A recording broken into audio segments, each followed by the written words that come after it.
Abroad Pod with James Davis.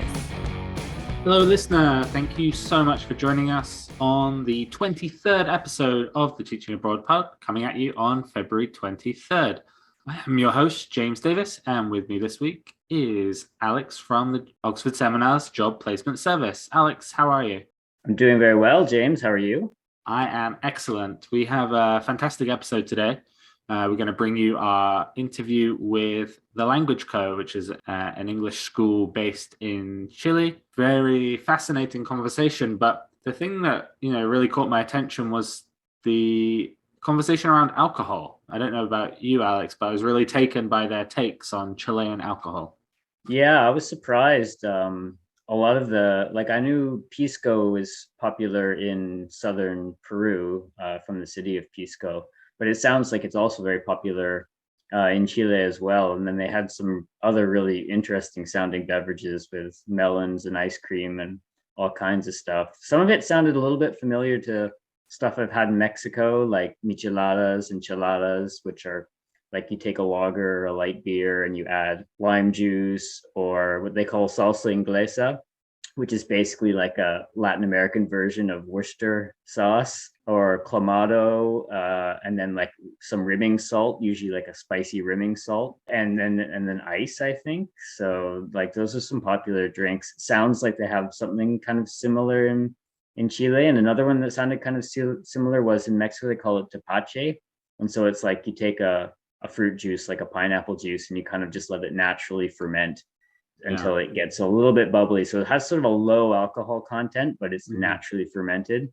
And I did make the mistake once of, like, if you're going to get a beverage like that, a natural, off the beaten path, local beverage, like get it in a place where other people have recommended, or even maybe a restaurant or a food stall. Don't get it from a guy at a bus stop on the side of the highway who's got a big wooden barrel and he's scooping it out of that into plastic bags, tying them off and poking little straws into them and then selling them to people on the bus. Don't get them from that guy because you're probably going to get sick, as I did. But it's all part of the adventure experience. What about you, James? I know you try all kinds of wild and exotic beverages. Yes, I am one to partake in such things. If I want to pick out a highlight, I would probably say going to somewhere like Beer Street in Hanoi, where you have the cheapest beer, but really delicious beer imaginable. And you can just kind of lift up your cup and get some more. But on the weirder, more ill-advised end of things, I had Wasp Infused Soju in Korea. Wow. I mean, it looks like one of those traps that people get to capture wasps, but then they fill it with soju. And I was asking about why they do this. Is it is it the taste? Is it going to get me this different kind of exciting drunk? But actually they do it for health benefits. And I didn't really experience any health benefits, but at least I have a good story for the podcast, I guess. Yeah, soju's rough enough on its own. Add wasps, and that definitely sounds like a dangerous combination. Yeah, don't do that. Add Coca-Cola, add some juice, that's the way to tolerate soju. Or if you're in Chile, try red wine. What was it? Red wine and Coca-Cola. Yeah, red wine Coke. Before we get right into that interview with the Language Co., we're just going to have a quick word from our sponsors. With Oxford Seminars, starting your new career teaching ESL couldn't be easier. Oxford Seminars has trained more than 70,000 teachers over the past 20 years, and you could be next. Their comprehensive 120-hour program starts with live instruction from an experienced ESL teacher, followed by convenient online modules. If your goal is to relocate overseas or even teach from the comfort of your own home, Oxford Seminars' renowned lifetime job placement service will get you where you want to be. You can call 1-800-779-1779 or visit oxfordseminars.com today to find out more. And we are back, listeners, and we are joined by Lorna, Sarah, and Devon from the Language Co., an English school based in Santiago, Chile. The Language Co. is dedicated to teaching English to students of all ages through personalized courses designed to meet the specific objectives of each student. Teachers at the Language Co. are encouraged to be creative, innovative, student-centered, and they also get to enjoy a variety of benefits other than living in the wonderful country of Chile. Benefits include ongoing teacher support, social events, even Spanish classes. Sounds like a wonderful opportunity, and we're very grateful to have you here today, guys. Welcome to the podcast. It's good to be here. Thank you. Thanks. So I'll just open this first question up to all of you. Maybe Chile is not the first destination that people think of for teaching overseas. So how would you describe it to someone who's never been there before? Perfect. Yeah, I'll jump in first with that one. I think geographically it's super diverse. So anybody that's kind of adventurous, that enjoys hiking or exploring outdoor activities, you're really spoiled from the contrast in the south to the north. I'm in Santiago and I love the city here as well. So I think definitely that's one of the things that draws people to come to Chile. I don't know if you guys want to share your thoughts as well. Yes, well, I think you're right. Like you have very big extremes compared to like the north, which is like desert, and then the south, which you have like a lot of lakes and it's a lot greener. So you have these very big extremes. I think a country, it's like pretty welcoming too. Santiago maybe could be a bit overwhelming because it's a big city, a lot of people, but when you go to like the regions here, I think like people are really, really welcoming. Yeah. No, I think that's a great point, the welcoming, because yeah, I really have feel welcome here in Chile. It's amazing. Yeah, all the nature that you have, like in South Patagonia. Basically, it has everything you want. It has the big city in Santiago, smaller cities which have their own charm, like Valparaiso, Valdivia. It's really just amazing here. I was shocked. So next question, how long have each of you been in Chile and what drew you there initially? So I came out here initially to kind of pick back up teaching. I'd taken a break, gone back to university, and decided it was time to kind of go on another adventure. I picked Chile really randomly. It was literally a case of kind of close my eyes, put my finger on a map, and that's where I'm going to go.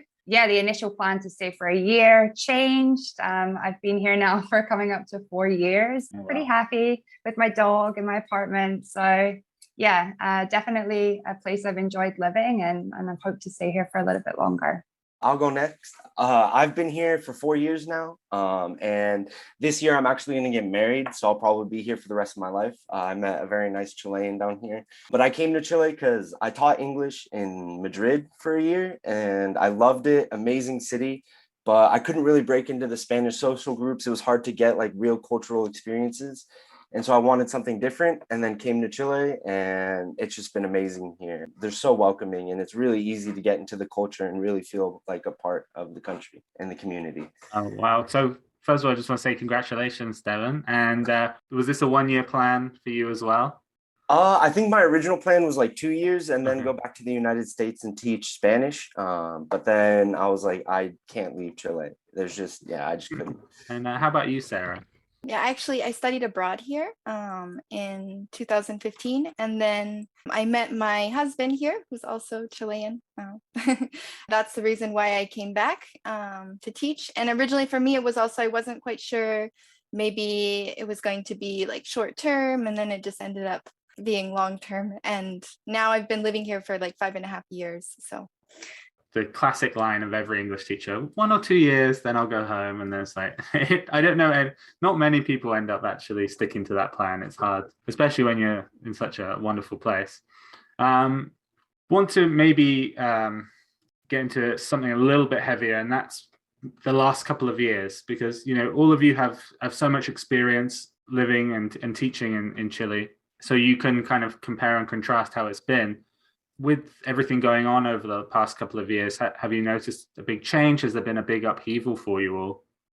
Yeah, absolutely. I think that all of us were here during the kind of social explosion that happened pre-pandemic. So we've kind of already become a little accustomed to being inside and certain curfews and restrictions on movement.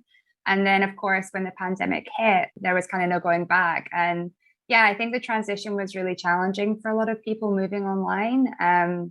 But as a team, I think the teachers did an amazing job. Yeah, it's kind of given us what we need to go forward and continue to work online. We're not going to be going back to in-person classes.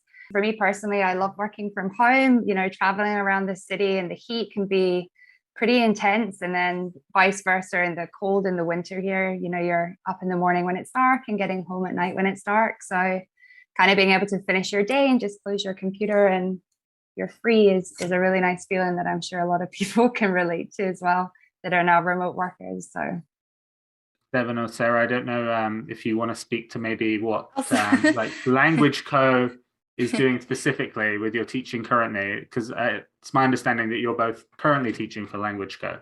I could start. Yeah, I think overall I feel really lucky because for me it's been like the transition to working online maybe took some adjustment at the start, like learning how to lesson plan for an online class versus an in-person class. But overall, I think it's been really positive for me because like Lorna, I really like working from home. I think most teachers now are also making more money because they can do more classes in a shorter period of time. So overall, I think economically, it's been probably really good for most teachers.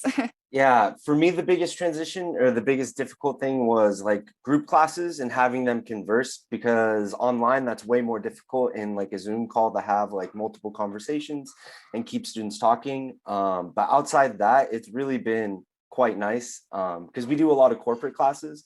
And so I was going to 2, 3, maybe 4 companies in a day, like having to travel from company to company, and then now no commute time. Yeah, I can't imagine trying to go back to in-person classes like it was before. I don't know how I did that and why I really liked it so much before, because like online at home is just so comfortable. And what about your students there? I taught in Mexico for a number of years, and obviously in Mexico there's a very strong motivation to learn English with all the trade with the States and people living on both sides of the border. What about for Chile? What's the sort of motivation for learning English there? Is it mostly for business or school or personal interests?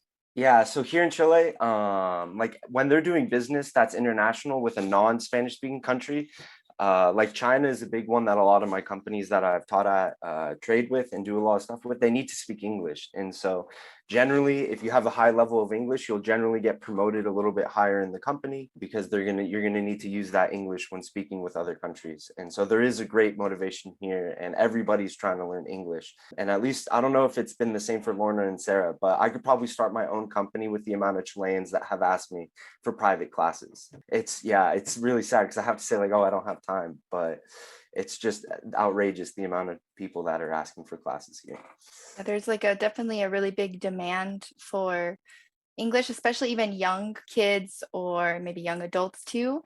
I know like just like from my husband's experience in university, you have to have English just to do research or anything because most of the papers like or even some textbooks are in English. So it's like a necessity for studying. So I was going to say, is there a shortage of English teachers in Chile currently? Has it been harder to find English teachers over the past couple of years? Yeah, I think, well, when the pandemic hit us here, the Chilean government took very strict kind of lockdown approach.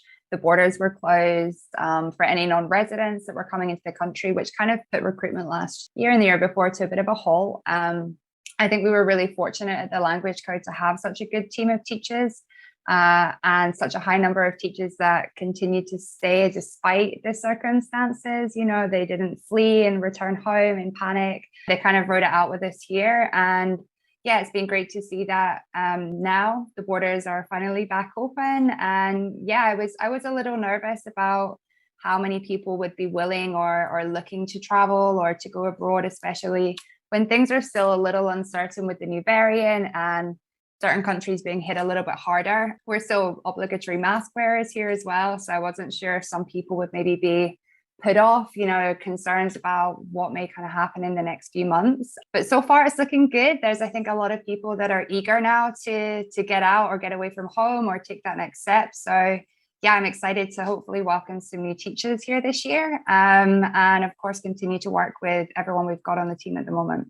I think it's really important what you guys have touched on there, in that the demand is still there. There seems to be an assumption that well, no one's traveling, so no one wants to learn English. You know, the message that we're trying to get across to people is the demand is there and it's going to get even bigger. So aside from the demand, and the financial side of teaching, have you guys got any stories or classroom anecdotes that you can share with us that might help people take that step and start teaching? Well, I don't know. I have some like different, I don't know, funny stories, or because at Language Co we used to do kids classes presentially.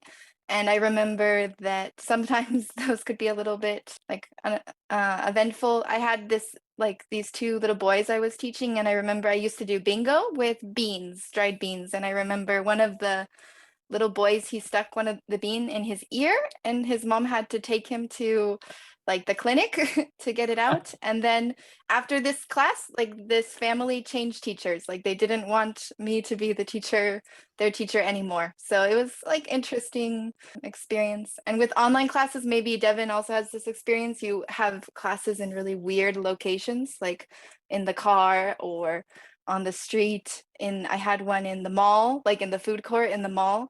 Like just they want to get their English classes in and sometimes there isn't time, but they still do it. So amazing. Yeah, let's blame the teacher for my child sticking beans in their ears. Yeah, fantastic. Lorna, Devon, do you have any other stories that hopefully don't result in hospitalization? Yeah, of course. I think I can totally agree with Sarah. Teaching kids definitely had a bunch of challenges, especially not being in a school environment. You were going out to people's homes, and a lot of the time you were kind of like a nanny to a certain extent. So it was definitely challenging. But I think now that we are kind of more focused on it, as Sarah and Devon said, a business adult English, it's been a big change in how you obviously interact with your students and how your day goes as a teacher. Being in the digital world, I had an older student join a group class, and he used to pull out like a magnifying glass so he could read everything clearly on the screen. And it was really fun. It was a mixture of different ages and different kind of levels of students, and everyone kind of helped him out a little bit. And definitely a class that I won't forget though. For me, I don't know. One of my favorite things about teaching here in Chile, especially with the students, is I feel like they really appreciate the classes. I feel like, especially in programs where like I'll teach them for the whole year, by the end of the year, I feel like they really have appreciated like the time and the effort. And so like I woke up like the first year of the pandemic, like the last class, and like the students had bought breakfast and sent it to my house with like a coffee mug that I still use to this day. And so I don't know, I really like that about teaching. I get excited for the classes. I love the students' reactions to everything. And no, I don't know, I find the Chilean students have been amazing overall. Just like really a pleasure for me as a teacher. Was that one of the reasons, Devon, that you thought about going back to the States to teach Spanish? There's definitely a difference in how teachers are appreciated in different countries. Was that one of the reasons why you stuck around, do you think? I think definitely, because I thought I would want to go back and teach high school Spanish, but after teaching for the language company with adults and like going to the companies, and I don't know, it was just a different level of appreciation, and they're motivated. And so I just couldn't really imagine other teaching jobs where like the people aren't going to be as motivated and they're not going to be as appreciative. We also like to talk about some non-teaching topics on the podcast. I think this is the third time we've talked about Chile, and we did have a less than stellar rating from one guest on Chilean food. So now that we have an expert panel, we need to clear this up. So Chilean food, what's your feeling about it, opinion about it, and any favorite dishes? I'm going to jump straight in there. And I've got to agree, I'm not a big fan of Chilean food.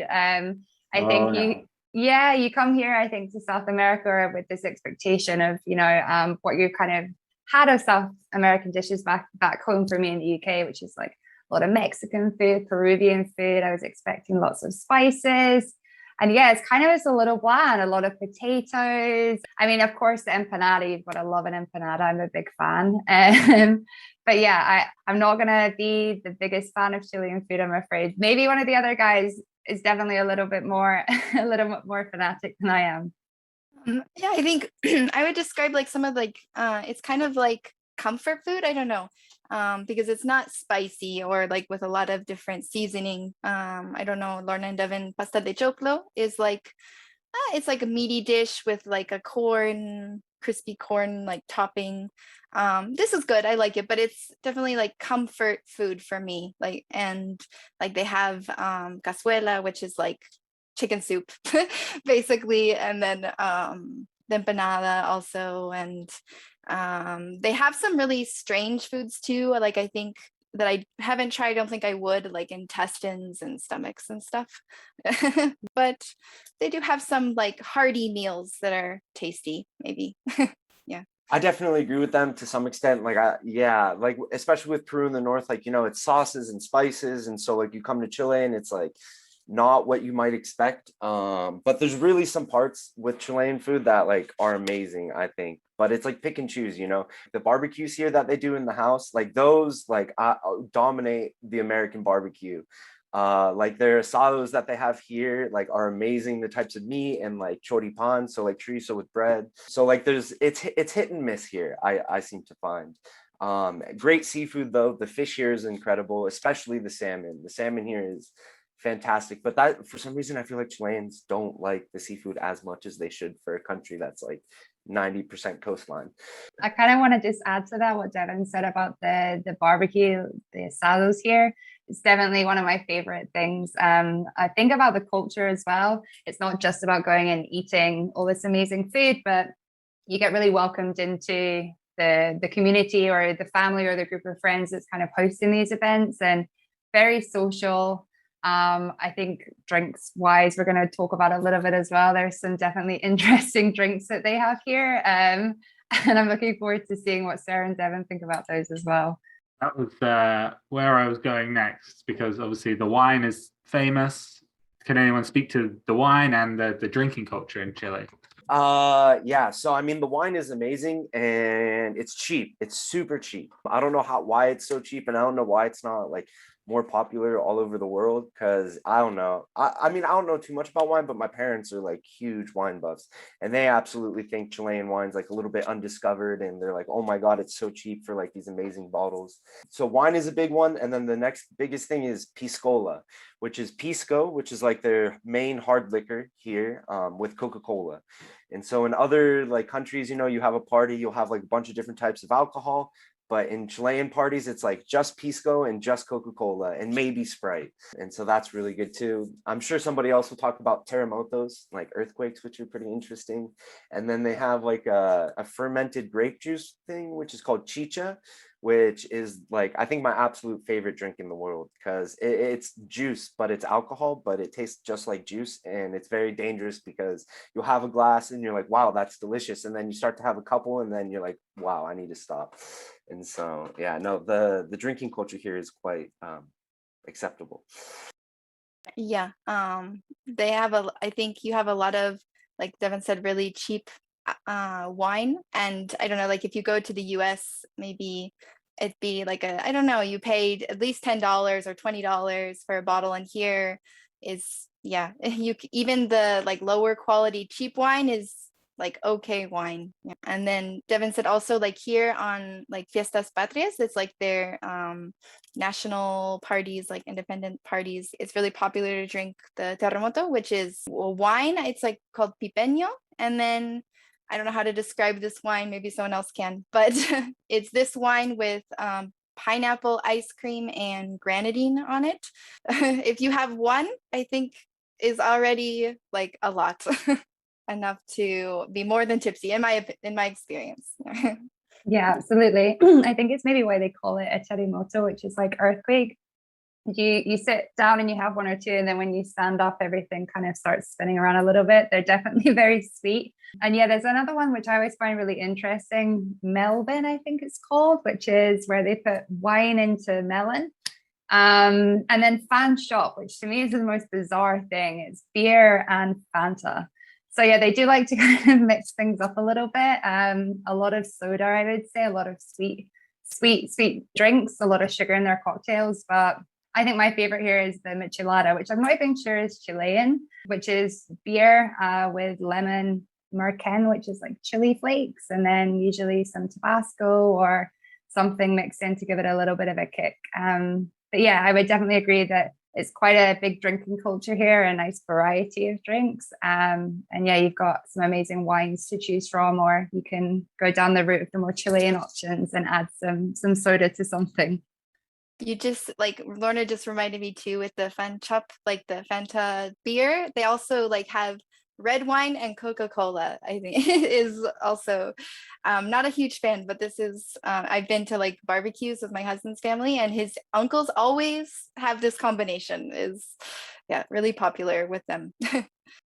So before we let you guys go, we do have kind of one big final question that we like to ask all of our guests, and that is if you have any advice or words of encouragement for anyone who's thinking about doing what you guys have done, so traveling overseas, whether that be to Chile or anywhere.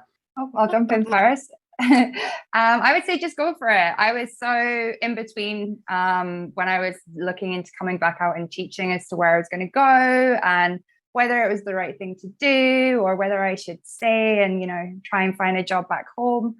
And yeah, absolutely no regrets. I think throwing yourself out there into the experience, you get to meet a bunch of amazing people, travel, experience a new culture, learn a new language. I think even if you come back after a year, you're going to have nothing but positive things to say about it. So go for it. I think, with especially with online teaching, I think maybe more teachers can have like the freedom to be more adventurous now, because you can basically teach anywhere in the world. Like having this like financial stability with like online teaching should encourage teachers to travel more, leave their countries. No, yeah, I say just do it. Like, we're so privileged to speak English as a first language that we can go anywhere in the world and teach English. Like, I don't think there's a country out there that's like, no, we don't need English teachers. Like, I'm pretty sure there's programs in every country, like all over the world. And so we're so privileged to have that option.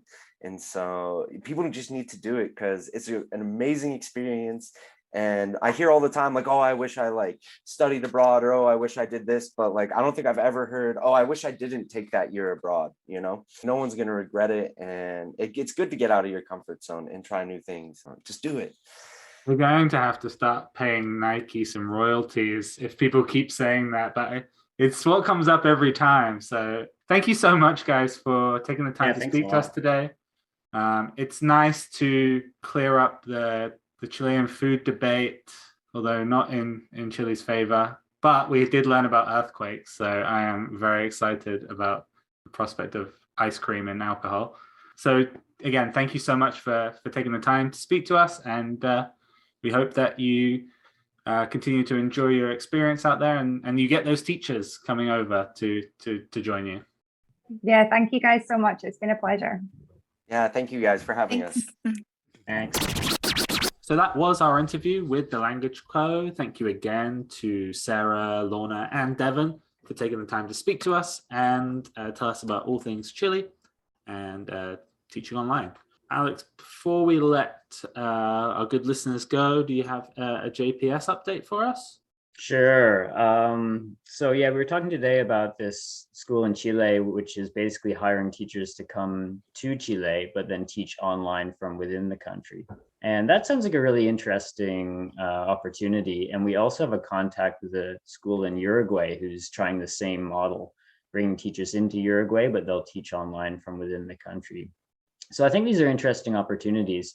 The one thing I'd like to say about online teaching is it's important to remember that it's similar to classroom teaching, at least in the sense that it takes time and it takes practice. And you need to give yourself time to get used to it, and you need to give yourself time to get experience with it and gain more practice, before you start to feel maybe comfortable and confident with it. So I think a lot of people they dip their toes in the world of online teaching. They try one or two lessons and they think, oh, no, this isn't for me, and they give it up.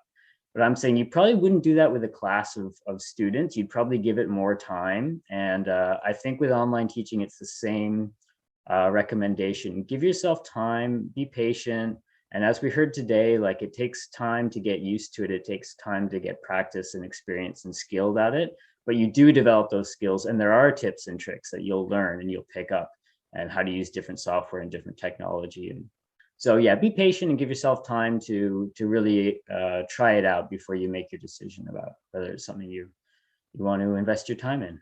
Fantastic, Alex. Thank you so much. I feel like you're talking directly to James 5 years ago when I tried to do online teaching. And, yeah, I feel the same way too. I dipped my toe in and then I was like, I don't know.